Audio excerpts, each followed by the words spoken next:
Ma chère mademoiselle, it is with deepest pride and greatest pleasure that we welcome you here tonight. And now we invite you to relax, to let us pull up a chair as the dining room proudly presents your dinner. Be our guest, put our service to the test. Tie your napkin around your neck, Chalice, and we'll provide the rest. 10 years we've been rusting, needing so much more than dusting, needing exercise, a chance to use our skills. Most days we lay around the castle, flabby, fat, and lazy, and you walked in and oops-a-daisy.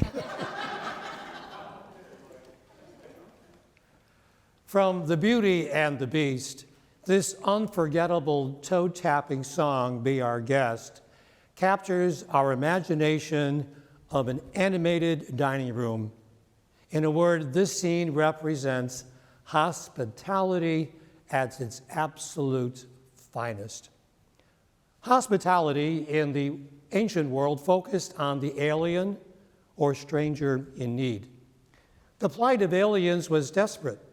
They lacked membership in the community, be it tribe, city-state, or nation.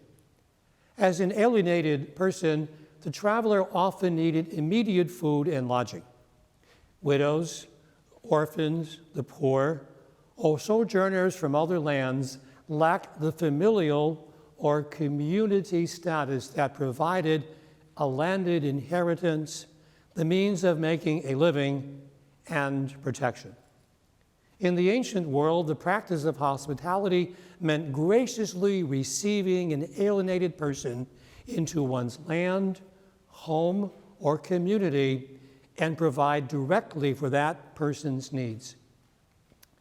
This form of hospitality was afforded Elisha by the woman of influence in today's reading from the second book of Kings. She becomes so solicitous of Elisha that she creates a place of rest and nourishment. Eventually, she comes to understand that Elisha is the one who could nourish her spiritually, for he is truly a man from God. The unsuspecting reward for her hospitality would not only be her spiritual fulfillment, but also the ache of her heart would cease as Elisha promised her a son. How appropriate it is that the second Kings begins the theme of hospitality, and the Gospel of Matthew brings the theme of hospitality to perfection through the ministry of Jesus. And whoever gives only a cup of cold water to one of these little ones to drink, because the little one is a disciple, amen, I say to you, he will surely not lose his reward. Hospitality implies a disposition of warmth and welcome by the provider. Without a disposition of joyous servitude, the act of providing hospitality would be a total failure. The provider of hospitality does not make either his or her greatness felt. Rather, the importance is placed upon the recipient. Could that be what Jesus meant when he said, "And whoever loses one's life for my sake will find it"? A gracious heart is one that seeks to serve and not be served. The society in which we live is uncomfortable with this counter-cultural gospel value. The contemporary way of the world tends to say, "What's in it for me?" Or "What do I get out of it?" In the biblical world, a cup of water may be the difference between life and death. Being a Christian requires true hospitality, even in the most trying of times. In just a few short days, our nation will celebrate the 4th of July, Independence Day. The fireworks display in New York City, adjacent to the Statue of Liberty, but more appropriately named Liberty Enlightening the World, which stands on Bedloe's Island, will be spectacular as only New York City can pull off. However, as we know, there is a plaque attached to this monument. A plaque at the pedestal's entrance is inscribed with a sonnet, The New Colossus, written in 1883 by Emma Lazarus. It was written to help raise money for the pedestal, and it reads, "Not like the brazen giant of Greek's fame, with conquering limbs astride from land to land.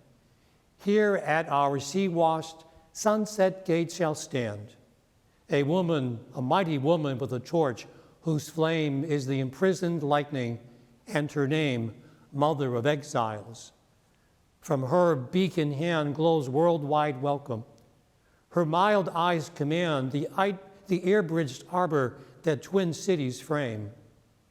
Keep ancient lands, you storied pomp," she cries with silent lips. "Give me your tired, your poor, your huddled masses yearning to breathe free. The wretched refuse of your teeming shore, send these, the homeless, tempest-tossed to me. I lift my lamp beside the golden door." In these trying times, cities in this Commonwealth of Massachusetts, including many here in Western Massachusetts, have experienced an influx of immigrants, longing to be part of a society where there is opportunity for all persons seeking a better way of life for themselves and their children. Their race, creed, or way of life ought not be a matter of any importance. To afford each immigrant a welcome and an opportunity to become part of this American experiment of living in a democracy is the equivalent of the biblical understanding of offering a cup of water to one of these little ones.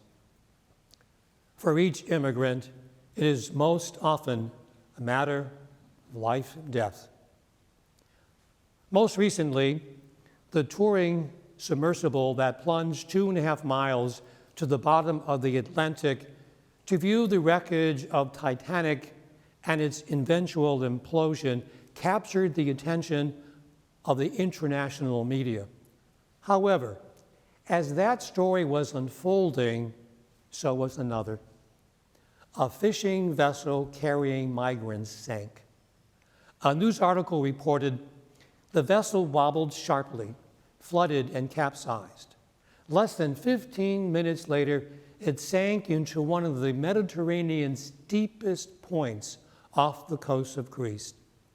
Hundreds of people are thought to have been on board when that boat went down that Wednesday, although authorities have no precise figure.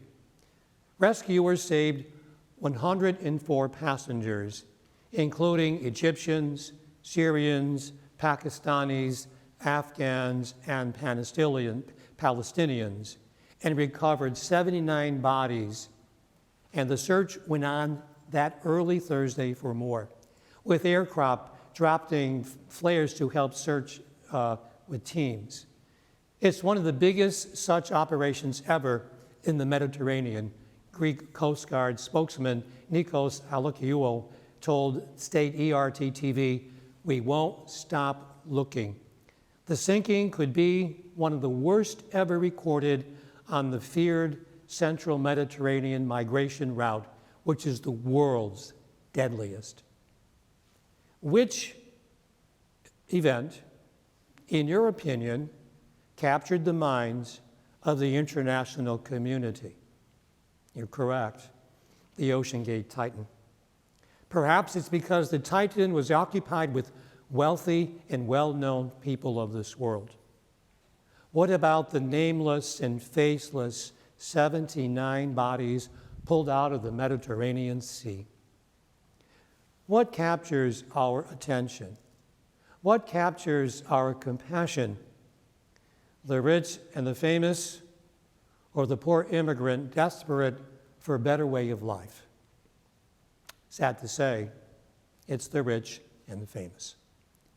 Hospitality, I suggest, includes an awareness of the events that unfold each day that ought to capture our attention and compassion, and spur national resolve to end the need of migrants risking their very lives to breathe free and no longer live in fear.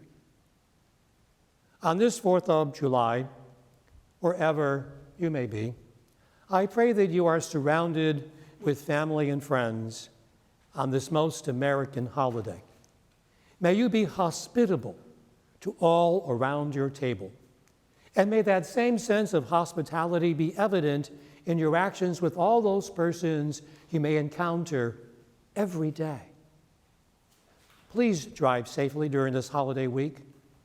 Pray in a special way for all who serve our great nation in all the branches of military service.